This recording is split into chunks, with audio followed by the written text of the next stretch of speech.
Aquí. Ah, sí. Bueno, yo no he hecho una presentación mía como Renato, pero sí os voy a contar un poquito. Soy Marisa Tellez, soy María Luisa, pero todos me conocéis por Marisa, que me gusta más.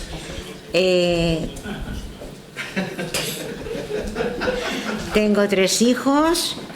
Uno de ellos ya está con Dios nuestro Señor, el mayor, y tengo dos aquí en la tierra.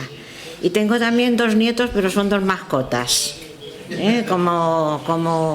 como decía Renato antes. Bueno, primero lo que quería hacer era daros la bienvenida a Madrid. Madrid es la llaman una ciudad abierta, en la que nadie se siente mal ni... Y ahora ya sí empiezo con el cuentecillo que me pide Juanma que lo cuente, porque yo siempre cuento el del bosque. ¿Ese te le sabes, Juanma? ¿Te sabes el bosque? No, el bosque no. ¿El del bosque no te gusta? Creo que no lo sé. Ah, no lo sabes. Bueno, entonces va de animales. Es que quizá nos demos mucha importancia y yo quiero, en principio, que todos, yo la primera, seamos humildes y bueno, os lo leo. El cuento se llama Yo solo estoy haciendo mi parte y se desató en el bosque un incendio al que los animales no dieron al principio mucha importancia, pero las llamas avanzaban y amenazaban con destruir todo. Por fin se reunieron para ver qué debían hacer. Un elefante propuso arrasar en estampida toda la franja aún intacta de bosque que rodeaba al incendio para aislar el fuego. El tigre intentó convencer al resto de que lo más prudente era saltar al otro lado del río. Una tortuga pedía a gritos que alguien hiciera algo. Al rato descubrieron que un colibrí iba y venía desde el río hacia el incendio y desde el incendio hacia el río, cargando en su pico diminuto una pequeñísima gota de agua que luego dejaba caer sobre las llamas. Lo observaron trajinar durante varios minutos hasta que en tono de sorna el zorro le preguntó: ¿Qué haces, colibrí? ¿Acaso piensas que puedes apagarlo con unas cuantas gotitas de agua? Entonces el colibrí dijo: No, yo solo estoy haciendo mi parte. ¿Y tú? Bueno, pues eso es lo que tenemos que hacer cada uno de nosotros, nuestra parte y nada más, ¿eh? Bueno, ya os he dado la bienvenida, ahora empezamos con... Bueno, cuando pensamos en esta reunión, el presidente Renato, y que es el que me pide las cosas, el que me ha ido pidiendo hacer los webinars y hacer también esta reunión, yo pensé que era demasiado, o sea, que había ya demasiado poco tiempo, porque el año que viene, en junio, se nombrará nuevo presidente y me parece que es en septiembre cuando tomará posesión. ¿Es así, Renato? Es en septiembre. Sí. Bueno, entonces yo pensé que era muy poco tiempo para organizar este evento y que es muy costoso, pero bueno, luego reflexionando vi que merecía la pena. ¿Por qué? Porque no podemos permitirnos perder el tiempo y no podemos dejar de formarnos nunca. Empezamos en la cuna y acabaremos con el último suspiro. Y no podemos tampoco dejar de atender a una pobreza que se está multiplicando y en un horizonte muy sombrío, como todos estaréis oyendo. Sobre todo esas son las noticias que tenemos en Europa y también para países de África, por el conflicto que hay en este momento entre Ucrania y Rusia. Bueno, os estaba hablando del porqué de esta reunión. Entonces me acordé de esa metáfora del síndrome del pato cojo, que no sé si la conocéis. El síndrome del pato cojo es que cuando va a cambiar un gobierno en cualquier país, los 6 meses anteriores ya no se hace nada. ¿Por qué? Porque va a haber un cambio de gobierno, a lo mejor va a ser el mismo, pero hay un cambio.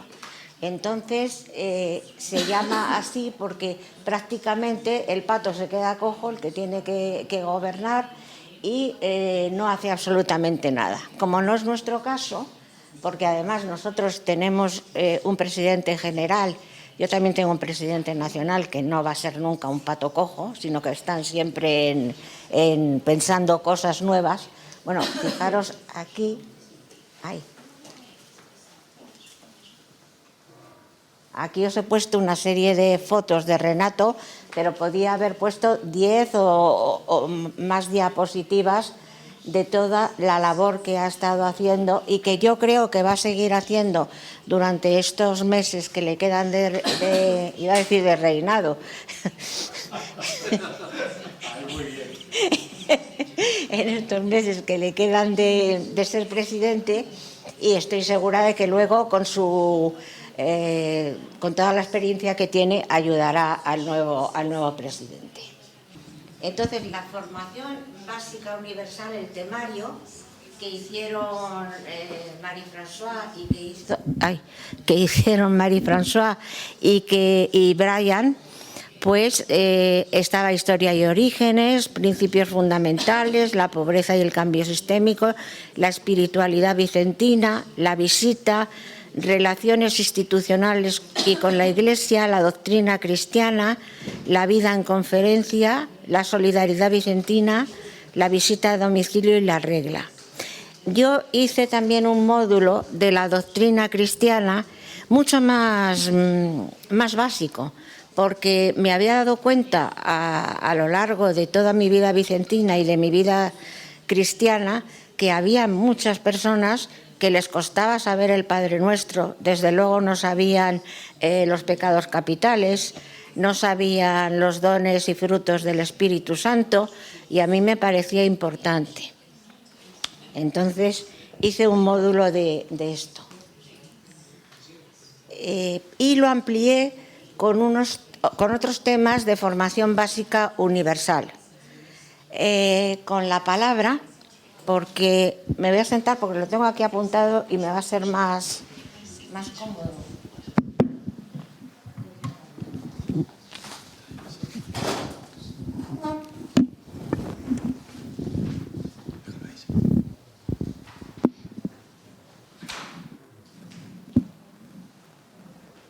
Bueno, la palabra es importantísima en nuestras vidas. Con la palabra podemos matar y podemos hacer que la gente nazca otra vez, renazca de sus cenizas. Entonces es muy importante y lo tenéis colgado de la web y lo podéis ver. ¿Cómo hablar en público? Pues mañana vamos a dar unas pequeñas pinceladas de cómo hay que hacerlo. Unas recomendaciones, no quiero aconsejar. Hacer bien el bien. Esta es una frase de San Vicente de Paúl, pero yo también la recogí. Pues bueno, hay que hacerlo bien en conferencias, hay que distribuirse quién va a un sitio, quién va a otro, lo que se da en la bolsa, hacerlo bien y vicentinamente. El amor práctico. Yo muchas veces cuando en misa oigo hablar en todas las homilías del amor y el amor y el amor, una vez me puse a pensar, pero bueno, ¿qué es esto qué es el amor? Y entonces, si empiezas a descender, empiezas a ver lo que es el amor práctico. Y bueno, la última experiencia que yo he tenido es que una persona, amiga mía y amiga de otras personas, me hizo una pregunta y siempre decimos que es medio tonta. Entonces yo dije, no voy a decirlo. Para mí eso fue un acto de amor práctico hacia esa persona. Luego hay 24, que yo os lo intentaré también pasar, hay 24 formas de esto, del amor práctico. El amor práctico es acordarse del nombre, es acordarse de los cumpleaños, es sentir que la otra persona te tiene en consideración. Son pequeñitas cosas, pero ese es el amor para mí. Y bueno, sin olvidar, por supuesto, a San Pablo en los Corintios, que el otro día descubrí que la primera parte yo no la había leído nunca bien. Y a veces leemos o hablamos y no nos damos cuenta de lo que estamos diciendo. Y luego el crecimiento personal. Como os decía, desde que nacemos hasta que morimos, estamos creciendo. Bueno, hay un momento en que ya no crecemos, ya decrecemos físicamente, pero sí espiritual, ¿verdad? Pero espiritualmente podemos crecer siempre. Entonces vamos a esforzarnos en esto. Para mejorar personal y espiritualmente y para acercarnos día a día a la santidad. Cuando yo entré en la sociedad hace 50 años o más, ya no digo más porque yo tengo, como dice una cómica de nuestro país, tantos, para que no se sepa cuánto. Bueno, pues cuando yo entré en la sociedad, no entendía lo de la santidad. Yo creía que era ir hacia los pobres, ir a darles la comida, a darles...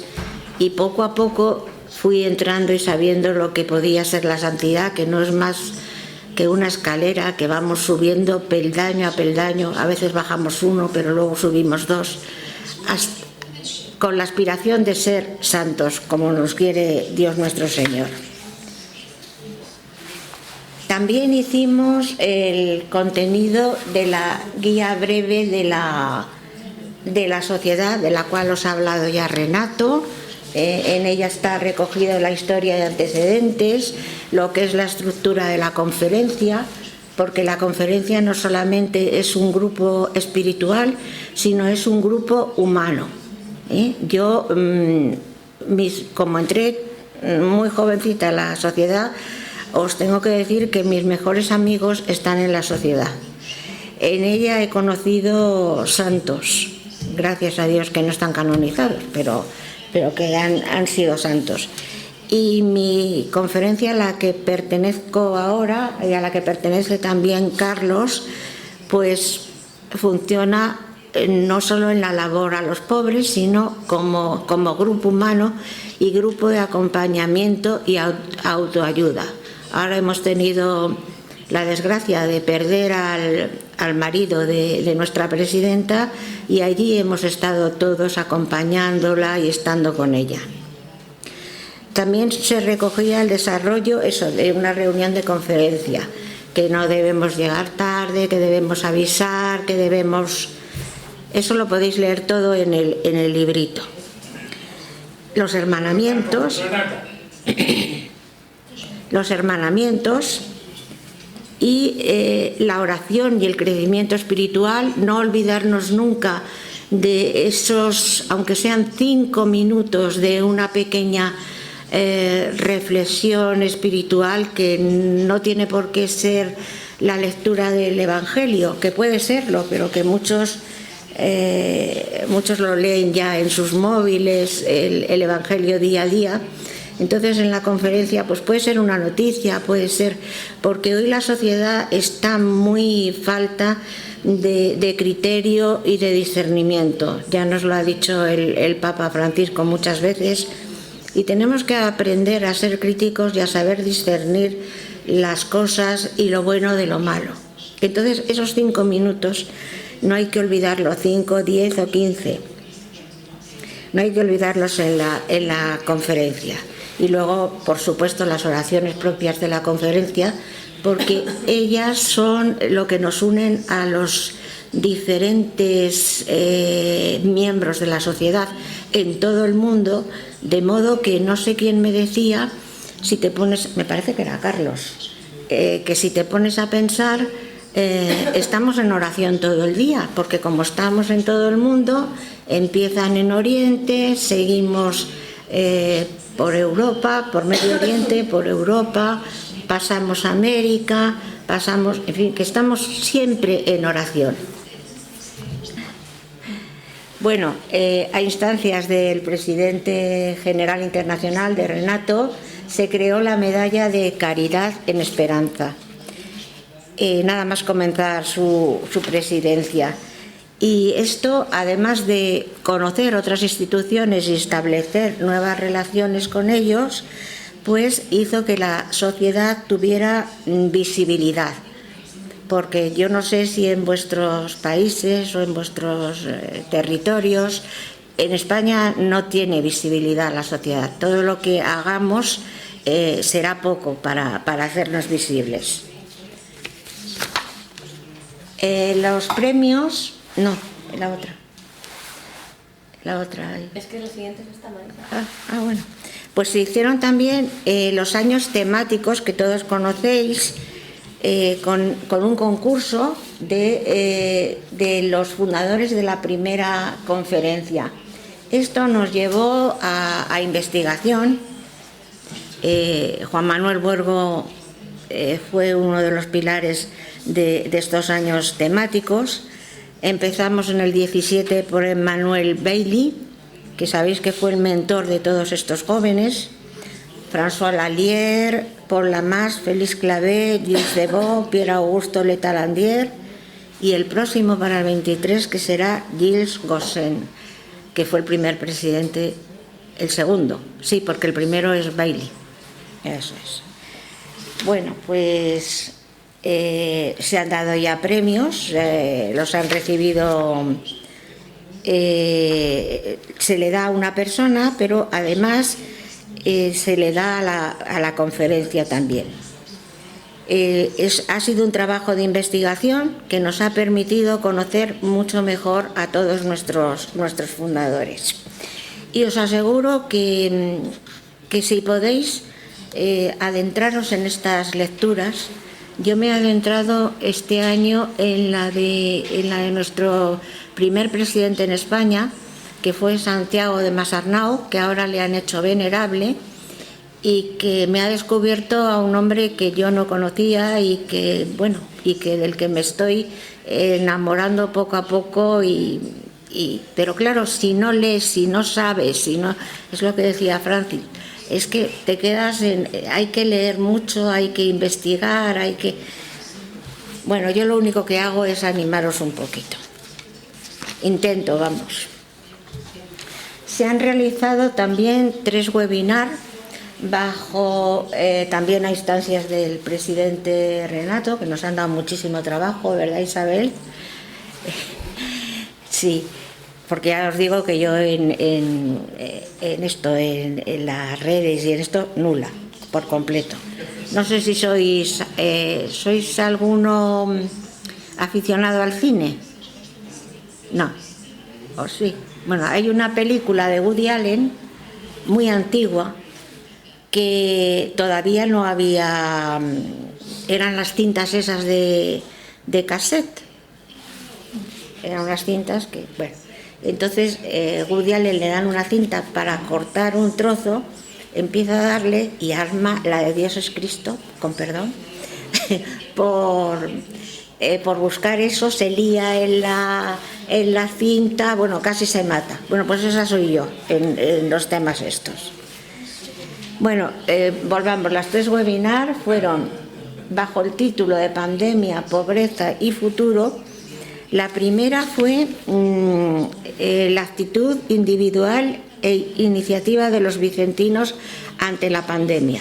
Hemos vivido unos años muy difíciles, que ahora, si los recordáis, os daréis cuenta de las dificultades que hemos tenido, el no poder abrazarnos, yo no he visto en 8 meses a mis hijos, he estado encerrada en casa. Eso me ha llevado a otros hábitos que también han sido buenos, o sea, que no veamos solo lo malo, sino también descubramos en ese espacio de tiempo lo que ha tenido de bueno. Y el último fue bajo el título genérico fue lo mismo, la pandemia, pobreza y futuro, pero fue sobre un nuevo paradigma. ¿Por qué? Porque entrábamos ya en una pospandemia.